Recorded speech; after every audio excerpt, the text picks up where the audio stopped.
மணிரத்னம் அவர்கள் இன்ட்ரோடியூஸ் பண்ணி வச்ச 2 பொக்கிஷங்கள்னே சொல்லலாம். ஒண்ணு பார்த்தீங்கன்னா, இருவர் படத்துல ஐஸ்வர்யா ராய். இன்னொன்னு நீங்க சொன்ன மாரி ரோஜா படத்துல ஏ.ஆர். ரகுமான் அவர்கள். அத பத்தி கொஞ்சம் சொல்லுங்க சார். ஐஸ்வர்யா ராய்ங்கிறது அன்னைக்கு வந்து உலக அழகி வந்து தமிழ் சினிமாவில் நடிப்பாங்களான்னு அண்ணாந்து பார்த்துட்டு இருக்க நேரத்தில் அந்த இருவருங்கிற ஒரு பயோபிக்.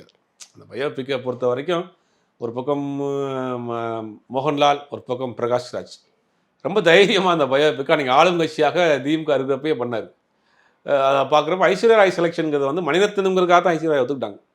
அன்றைக்கி ஐஸ்வர்யா ராய் வந்து ஹிந்தி படங்களில் பயங்கர பிஸியாக இருக்கிறாங்க.